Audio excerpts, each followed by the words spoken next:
Hello, hello. Welcome to yet another episode of the Indie Founder Podcast. In this episode, entitled The Reborn of Podsqueeze, I want to tell you the whole story on how we are overcoming the plateau that our startup Podsqueeze is facing.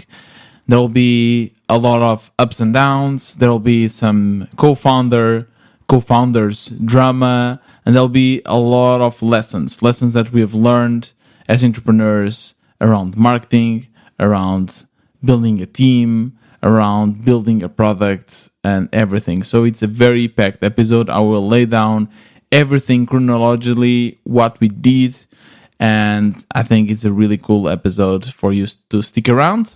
Before we get started, welcome. This is the Indie Founder Podcast, the podcast about my indie journey. My name is Tiago, and this is season 2. We started this podcast with season 1. Before it was called The Wannabe Entrepreneur. Now it's called The Indie Founder. If you want to follow me, you can do so on Twitter. WBE Tiago is my handle. And if you want to support this podcast, there's two things you can do. First, please make sure to give it 5-star review. While you're listening to it, just go ahead and give it 5 stars, if that's fine. Or as well, sharing with your friends. And if you really want to support, plus have really nice t-shirts and merch, in the link below, you will have a link to my store with my own designs for indie merch, like really cool t-shirts and posters and cups and everything. Okay, so let's get started with today's episode. So to give you some context, and I guess if you're listening to this, you probably know what Podsqueeze is. If you don't, it's basically a tool to help podcasters repurpose their content. So we're targeting podcasters, we do show notes, and we do a bunch of stuff now. And that will also be part of this episode. But once we started Podsqueeze, just for you to understand the background, Joe and I, so we are both the co-founders, we have been trying to be entrepreneurs, like full-time entrepreneurs for like almost 10 years, 8 years, 7 years, I don't even know. And we tried a lot of things. João tried a lot of different projects in different realms. I as well, mostly in the kind of online SaaS business. But João, no, he did actually other stuff. He had like a cookie dough business where he sold cookie dough. He had some more kind of hardware as well. He sold kind of pots, like a special kind of pots for plants that you can just hang on the walls. Really cool stuff. But we never found something that was actually properly paying the bills. It was always like kind of minimum wage. And for me, not even that. It was really low. So Podsqueeze was very new because the moment we launched, in the first like month or two, we immediately reached, I don't even know now, but like 3K MRR or something like this. And for the next 3, 4, 5 months, there was really some constant growth, like incredible growth. Something that we've never seen before, something that made us believe that we would be unstoppable. There would be nothing else that could stop us, and we would just kind of relax and get our millions. Well, unfortunately, entrepreneurship is not easy, and easy money is a scam. Yes. Even recently, sorry for the side note here, but I want to say, I just saw this post on Twitter where someone said, hey, I just launched my startup in 48 hours and I'm already making 10K MRR. And he didn't say what was the startup. He didn't say, the only thing he said is, tomorrow I'll do a call to explain everything to you. Clearly like some scam selling you some crypto shit or something. So yeah, if there's one big lesson, and spoiler alert, is that there is no easy money. Like entrepreneurship is hard.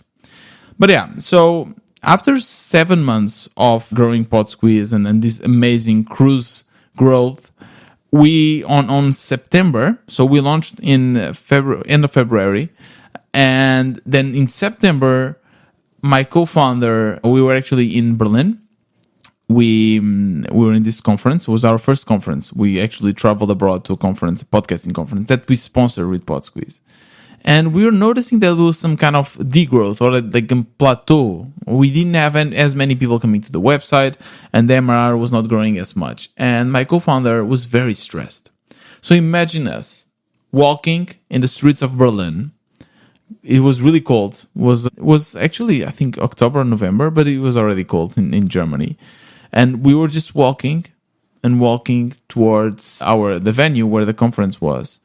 And my co-founder was just, the whole journey, I think it was like 30 minutes journey. It was like man, we are dying. Like, there's nothing else we can do. We are dying, and we need to. I don't know. It was kind of stressed, and what frustrated me the most was the fact that it was not coming with any solutions. It was like, yeah, we are dying. There's nothing we can do, and as you'll see in this whole journey, João and I are very similar in certain things, and other things we are very different.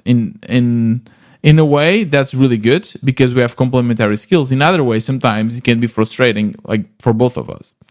Anyway, so it was very much in this, and I was in my element because I love networking. I love being in like conferences. So I was really enjoying this. It was a very tiring process, but very, very enjoyable. So yeah, it was really bumming me out in my walk towards the conference where I had to kind of sell Podsqueeze and say to everyone that Podsqueeze is amazing, to have this co-founder telling me that no, something is wrong. Anyways, we eventually returned and he did like a full presentation, and I was looking at it, and indeed it seemed that we were losing some traction. With that I mean that our number of users, people that were coming to the website, was going down. And back then, more or less in that time, it's when we started actually investing on SEO. SEO, search engine optimization, is basically when someone searches on Google for podcast summarization, whatever, you want to be on the top 3 results, actually. So there's some data on that. I think if you are in the top 3, like it actually goes down quite deeply. From like the first result, you get a lot of traffic, then a little bit less, and then in like, let's say 5th, 6th result, you almost get no traffic. So you want to be in the top 3 for sure. And we're working on that. And the problem is that SEO takes some time. It's not something that you do it and the next day you immediately get results. It's not like posting a tweet or posting on like a launch, like on Reddit or something, where you immediately see results. No, these kind of marketing takes time. It might take 2 months, 3 months to actually start so that you can harvest the fruits. But once you do, it's amazing because it's very passive. You don't need to do a lot of things. So that was my counter argument to him. Like, yeah, we're just doing SEO. And I mean, yes, like it will take some time, but we will start recovering. So back then we decided to do something which I still consider to be one of my best decisions as an entrepreneur so far in my career, on our career. But I think this one actually was my idea, which was to hire some external help.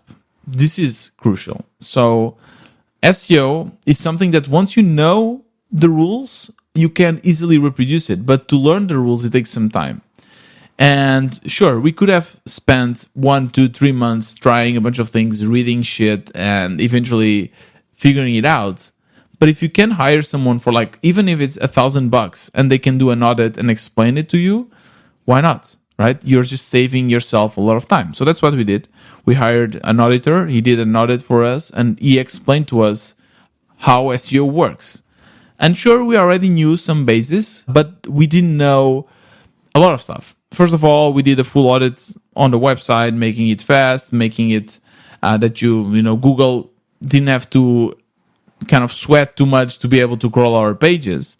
And then we learned about clusters and keywords, and that you can actually search. There's a bunch of tools that you can use that tell you, first of all, how many people are searching for that keyword and what's the competition. And with that, I mean how many other web pages are ranking for that same keyword. So we learned about that. And João since then started like a whole work of developing our SEO. And it's really a lot of work. It starts from doing the whole keyword analysis, then creating amazing content in that regard, and then as well doing clusters. And what is a cluster? Is basically a set of blog posts and landing pages that point to each other and have kind of a keyword as common. So let's say, for instance, for podcast summarization, you can have podcast show notes, podcast transcripts, podcast summarization, whatever, a lot of different keywords that basically point towards the same, which is this idea of creating show notes, creating summarization for your podcast, but all of these pages are different and they point to each other, and that's one cluster. And then you can do clusters for other things. You can actually do just clusters around show notes, another one just around transcripts, another one just around blog posts, whatever. So there was a lot of work there, and that's when basically João was also kind of frustrated in that regard, because it was a lot of work and annoying work. You have to write a lot. So that's when we actually hired our bio. Adebayo is our content writer. And I think, like, for me so far, investment on people has been always good. I know that in the indie maker world, people always say that you should be a solo founder and like try to automate a lot of stuff. And sure, yeah, that's good, but it's really rare when you find something that is fully automated and really, really good. So having someone that is working for you and thinking with you, I think that's really important.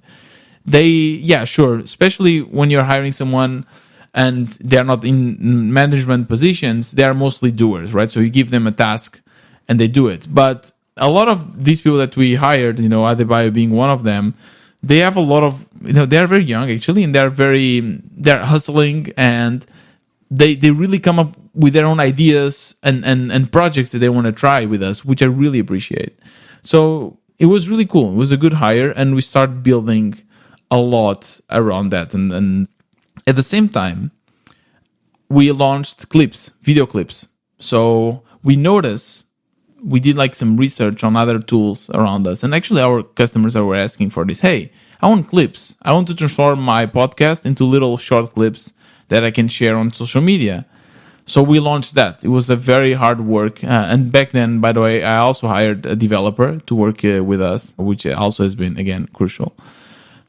And we shipped it. We shipped the clip generation, and we launched it. And we didn't see much traction. Yeah, we just launched the clip generation, and we actually, the API we're using was giving us a bunch of credits, but we're not using all of them. We're not even using half of them.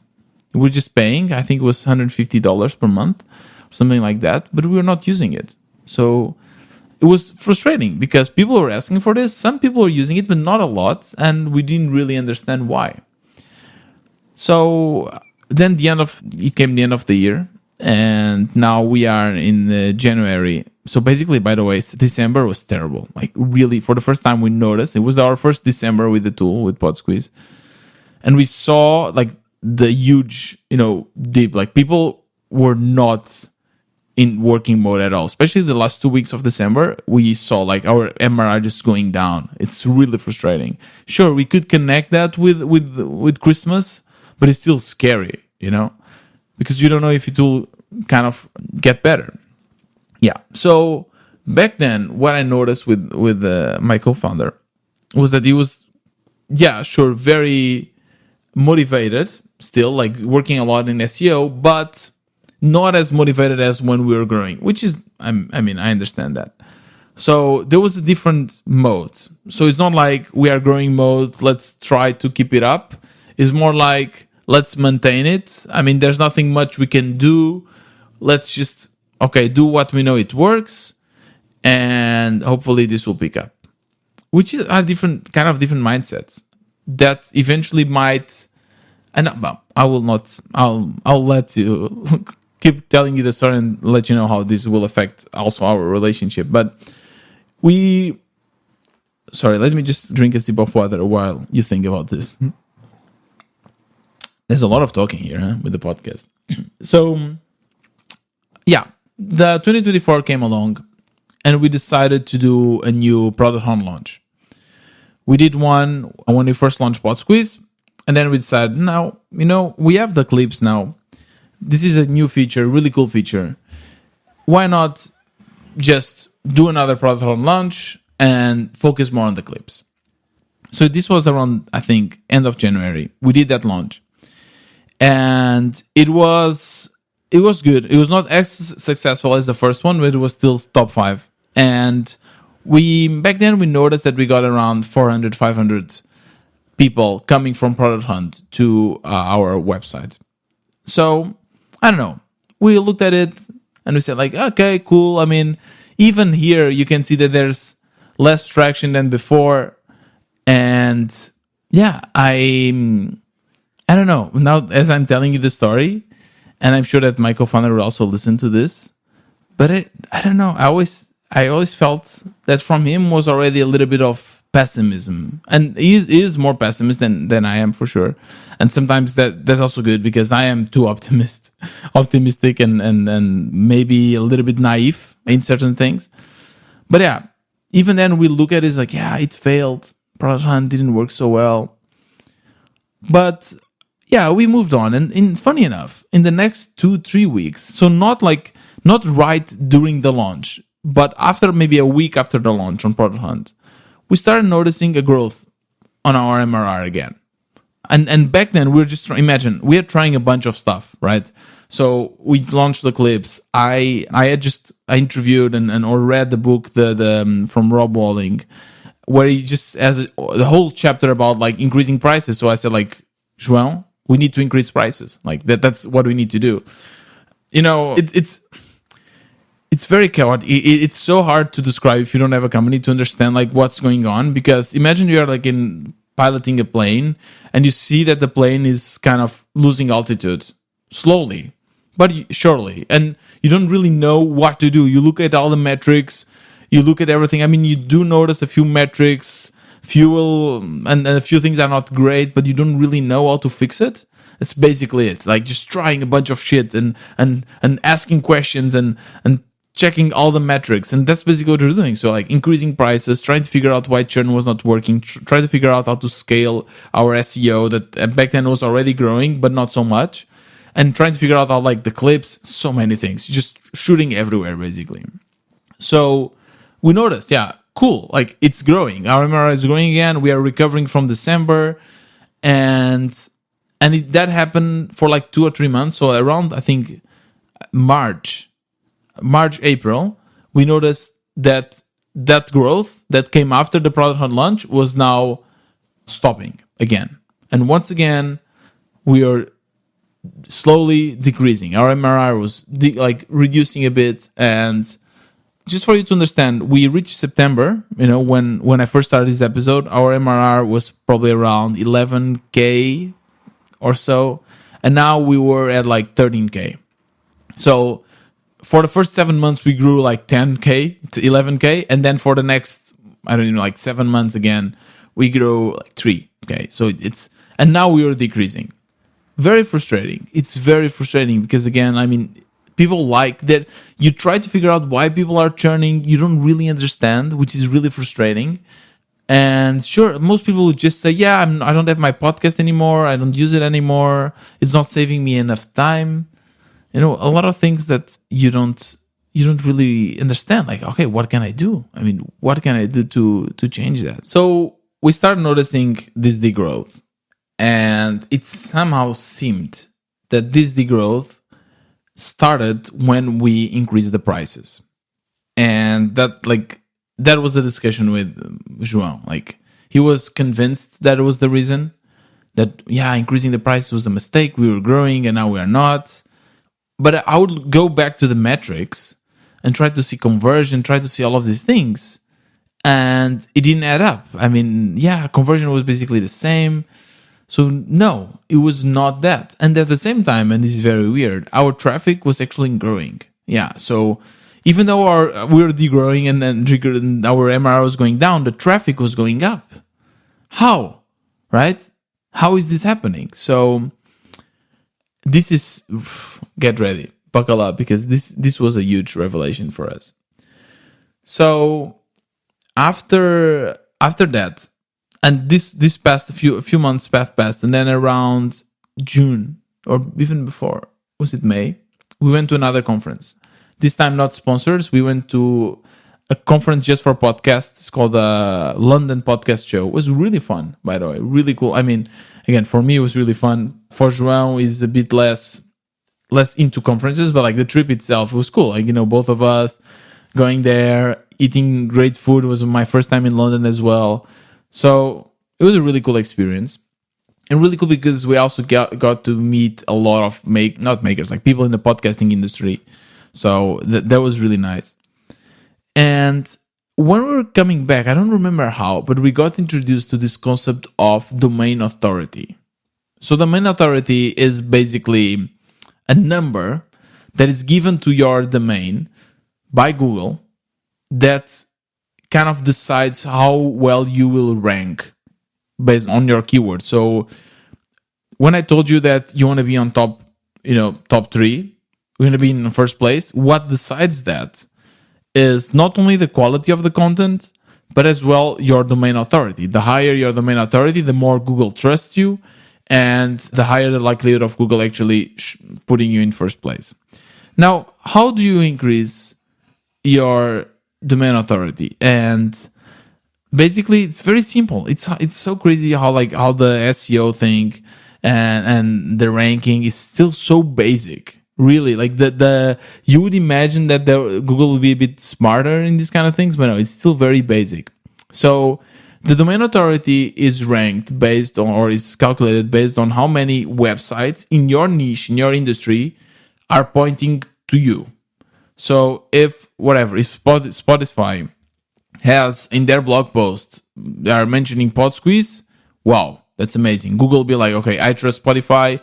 Spotify trusts the Podsqueeze, therefore I trust Podsqueeze. So you need to get a lot of these. The more backlinks from good websites you have, higher your domain rank is. So we start working on that heavily. The problem is, it's not easy to get people to link you, right? Because if they don't know you, and it's very awkward to just go to them and there's this thing called guest posts where you can reach out to them and say, hey, I will write a piece of content for you, a really good one, but I will also kind of link to my website. Is that okay? Most people say no, right? So we're trying to always come up with these ideas. And in the conference, we got some contacts, and we did get a few kind of good websites ranking to us that made a huge dent, and our domain authority started growing. And here we actually realized as well that we were getting even more traffic. It was crazy. Because at the same time, traffic was going, but the summer was starting, and summer was terrible. Summer was really bad. Every month, things were getting worse. June, July, August. August was terrible. MRR going down like crazy. I think it went down to 12K or something. It was really shit. Imagine, I think it was June when I really felt that my co-founder, João, was really demotivated. He was really, I don't think there's much we can do. There's nothing we can do to kind of overcome this plateau.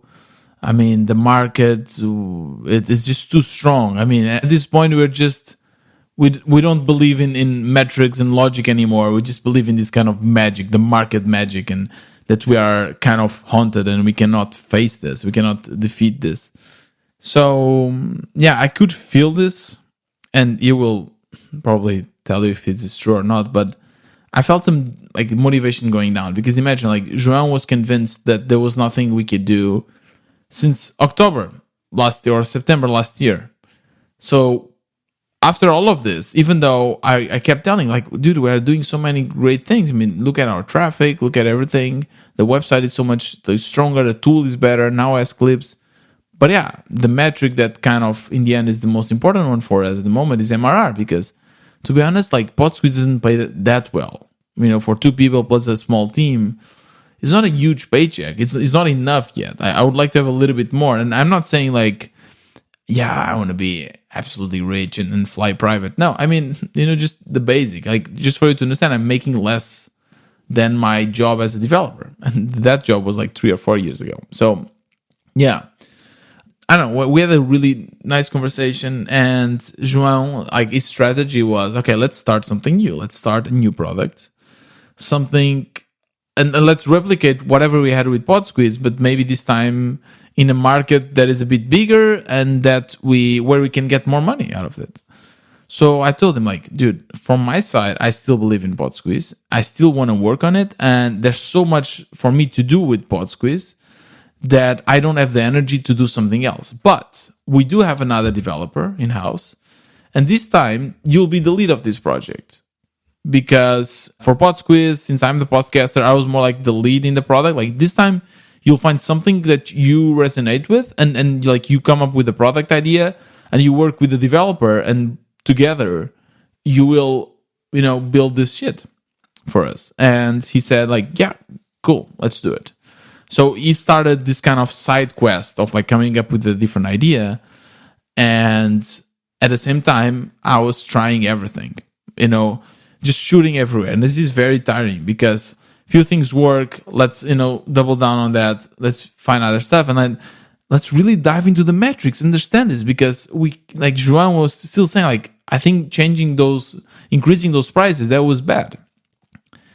So I was going through all the metrics and I figured out something really cool, something really interesting, which was, first of all, we started getting a lot of traffic from India. And I mean like a lot. So just for you to understand, like our main traffic has been until now US. But India was getting close to it. No other market has come close to US before. So we're like, okay, so all of this traffic that we suddenly started coming since the ProductHunt launch, this is coming from India. And I kind of realized then that in India, the conversion is much lower. So that's what was happening. I was like, okay. So ProductHunt, there was some other consequence to ProductHunt launch that we didn't see right away. ProductHunt launch kind of was the kickstart for us to start ranking on the clips, like the clips keywords, create clip, podcast to clip.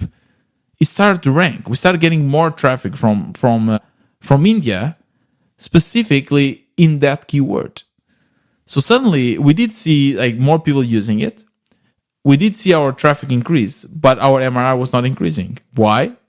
Because the traffic increased due to the clips in India, and it's very, very hard to convert in India. And so back then I looked at this and was like, oh my god, like I don't believe this. Actually, the ProductHunt has impact on our Google ranks. Like I never thought on this, but yeah, it makes total sense because once you launch, like you'll get a lot of backlinks, a lot of attention. I don't know how it works. But my theory is that Google will see that there's like this spike of interests around your brand.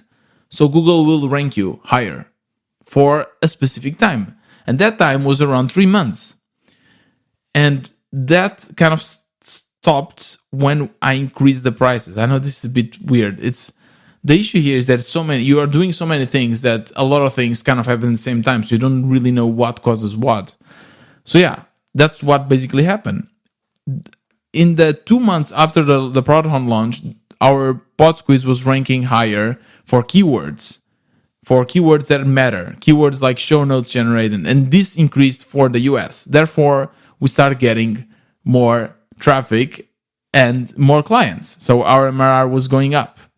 When that started to kind of dissipate, I guess. At the same time, the traffic for clips started to increase, but that traffic has no conversion. I know, this is a bit confusing. This is just to explain that even though it seemed that everything was nice and our traffic was going up, our conversion was going down. So I tried to understand how we could get people from India to convert. And I talked with friends. I actually have some friends that also are in the podcasting industry in India. And they told us like, Indians, like it's really hard. It's a very social country. So if I see my neighbor using this, I might use it. But if there's a way for me not to pay for it, I will try my best not to pay for it. So he even advised me to kind of use this market as a marketing market. Okay, give them something for free if they share Podsqueeze with their social media, whatever. I tried a bunch of things. To be honest, nothing worked. So eventually I gave up. And we kept working on our domain authority. And this was August now. Imagine, August, everything going down. Terrible month. Terrible. It was so bad. Like, here in Portugal, by the way, nothing happens in August. Like, literally everything closes down. But I thought in the US was different. But I don't know. It's, like, really, like, down. Funny enough, churn was also going down. So just people, they just disconnect. They're in holiday mode. They don't churn. They don't buy. That's basically my conclusion here. So September came. I was hoping for September to return. I was just thinking, okay, September, when are you coming? Wow. And at the same time, we kept working a lot on our domain authority, and we found some good strategies, some really cool strategies to get domains. We tried a lot of stuff. We tried hiring someone to get us good domains like backlinks. That didn't work. But then we started doing a lot of like domain exchanges, like finding websites and telling them, hey, I will link to your website, you link to my website. And that is working. So far, like our domain authority now is 45 and it's growing. So it's good. And in September, we saw like a huge growth again in the US. So more traffic from the US, and our traffic now, it's absurd. Like I've never seen this. So just for you to understand, in August, we're getting around 500, 600 per day. In September, and now we're getting 1,000 people, like 1,000 unique users in our website per day.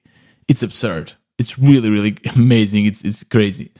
So, of course, coming from everywhere, right? They are coming from India, US, Arabic world.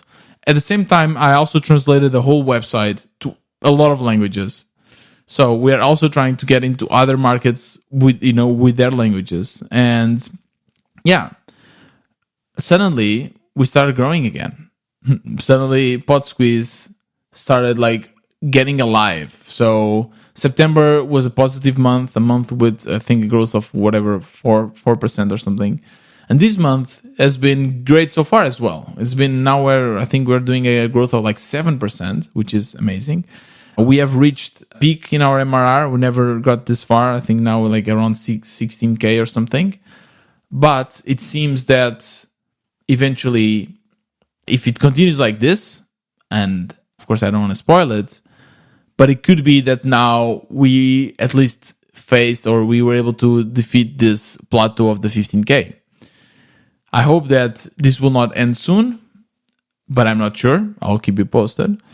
But yeah, it's really exciting. It's definitely really exciting. Now, one last thing that I want to tell you is about the prices. So, when I told you that co-founder thought that lowering the prices, or actually, sorry, the opposite, increasing the prices was a bad idea, I tried to do an A/B test. So an A/B test where randomly, once you get to Podsqueeze, you either get the normal prices or you get the prices 50% cheaper. Like we really decided to make a huge dent and like really, okay, let's compare our prices versus something really cheap and let's see how it changes. And you'll laugh with this. So we ran this experiment for the first 2 weeks of September. I reached the end and did the analysis and conversion doubled. So there were the 2 times more clients with the cheaper prices. But this sucks because the prices were also a half. So actually in the end, we made the same exact money. Actually, we made more money with the expensive prices because if you pay annual or something. So I don't know, in the end was very much similar. But of course that if you have less clients, then your margins are higher, right? So you're making more money. So we redid that experiment now in October, and again, nothing much. There's no big difference. Actually, again, the expensive prices were better. So sure, a little bit higher conversion for the cheaper prices, which is natural, but it still pays off to have less clients, but they pay more. So yeah, we are still making that decision. What should we do? Because at the same time, if you have cheaper prices, you can also get more people, which might be better. I don't know. But it kind of shows that the prices were not the problem after all. Yeah, so that's the story. That's the story of the reborn of Podsqueeze. How we got something great at first, how we lost it somehow, and not because of us necessarily, just happened. And like the whole battle of getting this and getting Podsqueeze into an actual company, And to be honest, when I look back, and I don't know if my co-founder agrees or not, because in the end, the MRR hasn't grown a lot. But if I look back a year ago, like Podsqueeze now, it's a much more solid company. and it's a much more solid product as well. Now, when people ask me like, hey, why is Podsqueeze better than the competition? Like what is the differentiating factor? And I always like to say, yeah, our product is better, but that's very subjective. I mean, I do believe that our product is really good, but I also know that if our product is really good, people can just copy it. They can just come to Podsqueeze and say, okay, what is working for Podsqueeze? This feature, that UI, just copy paste. We cannot defend this. Like we cannot create a pattern around this. But if there's one thing we can do, one thing that we can use rather, is our marketing, our SEO. Having this domain authority, having this notability, like getting to known in the industry is something that takes years to reach. So if someone would just now start a company like Podsqueeze, they would still be very much behind. Like they wouldn't have these connections that we have with the people in the industry, our partnerships, and our domain authority and ranking. So yeah, for me, Podsqueeze is a much more solid company now than it was 1 year ago. We understand better the industry, and we have all these processes that make us rank better, and this strategy that eventually I believe will keep Podsqueeze growing. So yeah, I'm excited. I'm excited for the months to come. Obviously, I will keep you updated in this podcast. But yeah, this is the story of the reborn of Podsqueeze. Thank you very much for listening to this episode. Once again, if you want to follow me, make sure to do so on Twitter, WB Tiago. If you have any questions, if whatever you want any advice, shoot me a DM. I'm there to answer everything. And yeah, please give a 5-star review to this podcast. And if you want to support it, make sure to buy a nice t-shirt, Indie Maker t-shirts in my store. My store is also, if you don't want to go to the link below, is indiemakermerch.com. Yes, indiemakermerch.com. This was another episode of The Indie Founder. See you next time.